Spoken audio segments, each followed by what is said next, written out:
sọ̀rọ̀ wá ṣe àánú láyé mi lónìí wá ṣe àánú láyé mi. Agbára sọ̀rọ̀ wá ṣe àánú láyé mi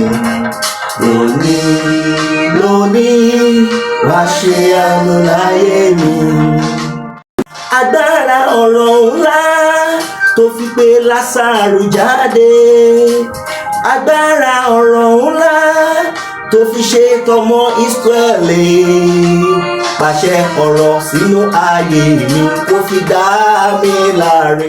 Ẹ kú ojúmọ́ ẹ sì kú ojúmọ́ rere ní gbogbo ibi tí afẹ́fẹ́ ìkànnì OITV tí ó fẹ́ dé káàkiri àgbáláyé ní afẹ́fẹ́ ìkànnì OITV ó fẹ́ dé. Ètò òwúrọ̀ kùtùkùtù tí a pè ní àṣì ọ̀rọ̀ náà ni ó ń dé sí ojú ìwòran yín lórí ẹ̀rọ alátagbà. Bàbá wa tí Ọlọ́run sì ń lò fún agbára àṣì ọ̀rọ̀ lórí ìkànnì yìí, àwọn náà ni òjíṣẹ́ Ọlọ́run Bishop Dr.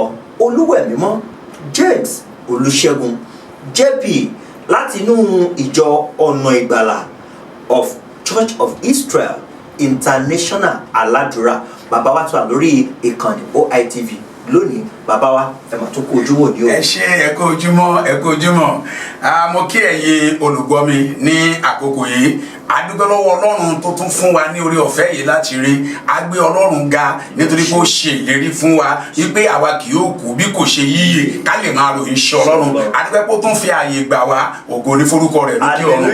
Èmi wá ń súre fún gbogbo ẹ̀yin tí ẹ̀ ń wò mí ní àkókò yìí pé ojú tí ẹ fi ń wò mí ojú náà ò ní fọ́, etí tí ẹ fi ń gbọ́ etí náà ò ní dì, nígbè ayé yín ẹ̀ ò ní dá láàbò ara, ògo Ọlọ́run náà yín kò sí ní dìbàjẹ́, bẹ́ẹ̀ lÓlúwa wí o, ìyẹn ò ní yí padà, Jésù Olúwa wa. Àmín lórúkọ Jésù. Settle. Lónìí Olúwa tún rán mi níṣẹ́ pàtàkì kan sí ẹ̀yin olùgbọ́ mi tí mo sì rọ̀ wá gẹ́gẹ́ bí ọkùnrin àti obìnrin kó o fetí sí ọ̀rọ̀ tọ́lọ́run rán mi yìí. Kí ni iṣẹ́ yìí tí Olúwa rán mi láti ilé iṣẹ́ yìí amóhùnmáwòrán yìí OITV yìí lónìí? Òun náà ni a pè ní ọ̀nà ìgbàanì. Ìyẹn ni wípé ọ̀nà ìgbàanì yìí ó pọ̀ lọ́pọ̀lọpọ̀, ṣùgbọ́n síbẹ̀síbẹ̀ máa fẹ́ kí ìwọ tó ń gbọ́ mi yìí kó o fetí sílẹ̀ kó o gbọ́ ọ̀rọ̀ Ọlọ́run yìí bá a ti ń kà á. Jẹ́ kọ́kàn ẹ wà níbí báyìí ní ìwọ̀nba ìṣẹ́jú díẹ̀ tá a fẹ́ fi sọ̀rọ̀ Ọlọ́run yìí. Mo fẹ́ kọ́kàn ẹ wà níbí báyìí, kójú ẹ wà níbí, kí etí ẹ sì wà níbí báyìí láti gbọ́. Ẹ jẹ́ ká wo ìwé mímọ́ nínú ìwé Jeremáyà orí ìkẹfà, ẹ jẹ́ ká wo ẹsẹ̀ ìkẹrìndínlógún. Kí ló ṣe wí? Báyìí ni Olúwa wí. Ó ní báyìí ni Olúwa wí. Ẹ dúró ní ojú ọ̀nà. Ẹ dúró ní ojú ọ̀nà. Kí ẹ sì wò ó. Kí ẹ sì wò ó. Kí ẹ sì béèrè ojú ọ̀nà ìgbàanì. Bẹ́ẹ̀ni. Èwo ni ọ̀nà dídára. Kí ẹ sì rìn níbẹ̀. Bẹ́ẹ̀ni. Ẹ̀yin ó sì rí ìsinmi fún ọkàn yín. Ṣùgbọ́n wọ́n wí pé àwa kì yóò rí. Ẹ gbọ́ èyí gbogbo ènìyàn, arákùnrin gbọ́ o, arábìnrin gbọ́. Àwọn kan ti wà láyé yìí, wọ́n dàgbà wọ́n sì dógbó kó tó di pé ìwọ tàbí èmi adé. Ojú ọ̀nà kan ni wọ́n rìn nínú ìgbésí ayé wọn tí wọ́n fi ní ìsinmi àti ìbàlẹ̀ ọkàn. Alàgbà Jeremáyà wá sọ wípé ojú ọ̀nà ìgbàanì táwọn ará ìgbàanì rìn tọkàn wọn fi balẹ̀, tí wọ́n ní ẹ̀mí gígùn, tí wọ́n ní àlàáfíà yẹn, kí wọ́n náà rìn níbẹ̀ kó o bá lè ní ìfọ̀kànbalẹ̀. Mo bẹ̀rẹ̀ lórí ọ̀rọ̀ ìgbéyàwó.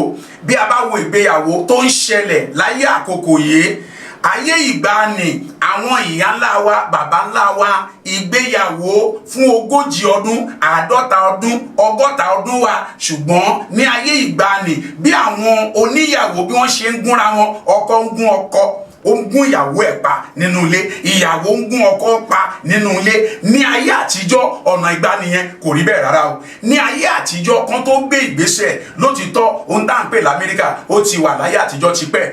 Ohun tá à ń pè ní UK ó ti wà tó ti pẹ́. Ohun tá à ń pè ní Germany ó ti wà ń bẹ. Ṣùgbọ́n àwọn tí wọ́n ń lọ láyé ìgbàanì wọ́n ń bẹ ẹ̀mí mọ́ láti ṣamọ̀nà wọn. Kì í ṣe gbogbo ẹni tó lọ sí London lórí ṣe ń bẹ, gbogbo ẹni tó lọ sí Amẹ́ríkà kọ́ lórí ṣe ń bẹ, nítorí pé wọ́n béèrè lọ́wọ́ Ọlọ́run kó tó di bí wọ́n ṣe. Àwọn mìíràn nísìnyí àtẹ̀gùn tẹ́ ń ṣe láti ní ọlá láti ní ọrọ̀ ẹ̀ ń ta ẹ̀jẹ̀ aláìṣẹ̀ sílẹ̀ nítorí pé ẹ fẹ́ dé ipò nígbà bá wá dé ipò yẹn náà nítorí pé ẹ̀jẹ̀ la kà sílẹ̀ tẹ́ ẹ fi wọbẹ̀. àwọn mìíràn náà á tún wá ta ẹ̀jẹ̀ sílẹ̀ láì nírètí. ojú ọ̀nà ìgbàaniyẹn tẹ́ ẹ bá béèrè rẹ̀ tẹ́ ẹ bá rìn níbẹ̀ ń tó máa dára jù ní pé ẹ máa lẹ́mìí gígùn ẹ máa ní ìfọ̀kànbalẹ̀ ẹ máa ní ọlá àti ọrọ̀ tó máa mú ìfọ̀kànbalẹ̀ wá fún yín. ṣùgbọ́n Bíbélì wípé ẹ béèrè ojú ọ̀nà ìgbàanì kẹrin níbẹ̀ ń tó máa tẹ̀lé ní pé ìfọ̀kànbalẹ̀ á dé ìrọ̀rùn á wá sínú ayé rẹ̀.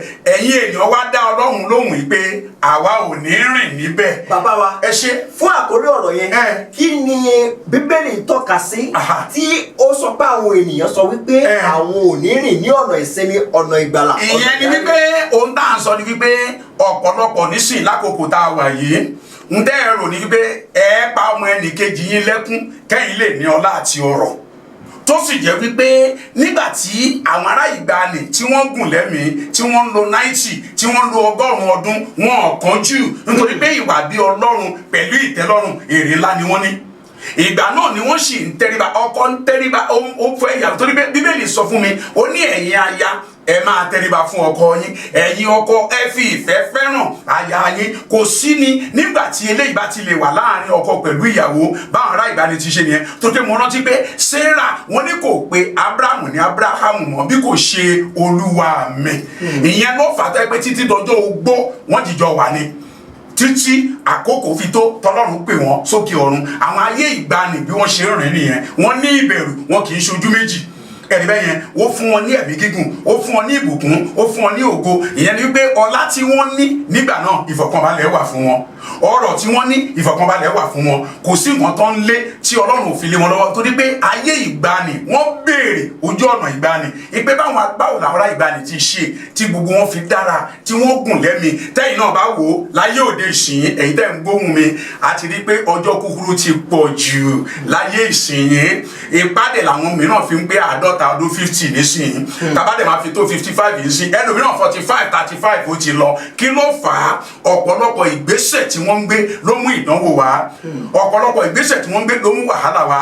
ìgbéyàwó nísìnyí ẹ̀rí bẹ́ẹ̀ yẹn bí ilé ṣe ń túká wọn béèrè lọ́wọ́ Ọlọ́run kó tó di pé wọ́n dáwọ́lé wọ́n kàn ń ṣe ìfẹ́nu tiwọn tí kò sì yẹ kó rí bẹ́ẹ̀ rárá. mo wá gbàdúrà fún ìwọ olùgbọ́ mi tó ń gbọ́ ètò yìí lákòókò yìí fi ọ̀nà rẹ lé Ọlọ́run lọ́wọ́ béèrè kó tó ṣe béèrè kó tó wọ̀ má sọ pé nítorí pé ọ̀rẹ́ rẹ tàbí ẹbí rẹ ti ṣe ohun kan nìwọ náà ti ṣe.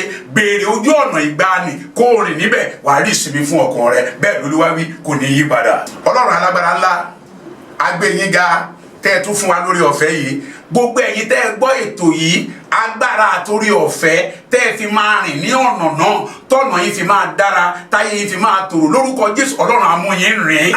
bàbá rí àwọn agbára Sátánì tó máa ní máma gbọ́ máma ṣe bẹ́ẹ̀ lórúkọ Jésù ọ̀run bá wí nígbèsí ayé bẹ́ẹ̀ l'Olúwa wí aṣọ Ọlọ́run gorí ẹ̀ èdìdí ọ̀run dì í ìyẹn ò yí padà Jésù Olúwa wa àmín àmín àmín lórúkọ Jésù Kristi amen.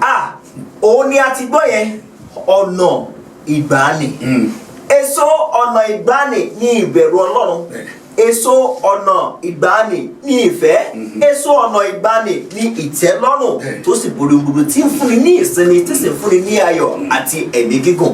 èyí láti gbọ́ lónìí ọ̀rọ̀ náà tí a gbọ́ lónìí bó ti jáde agbára àṣẹ ọ̀rọ̀ bó ti jáde sínú ayé mi àti rẹ mo gbàdúrà pé ayé mi àti rẹ kò ní wà bákan náà mọ́ àánú Ọlọ́run kó máa bá wa lọ bí a ti ń jáde lónìí agbára àṣẹ ọ̀rọ̀ kí o máa bá wa lọ. We are bringing this talent show for you to showcase what God has blessed you with. This gospel talent show, we promise you, is going to be, a rewarding, uplifting, interesting, energizing, and I hope to become a celebrity very soon. Registration starts 1st of December 2021, and the registration is done online.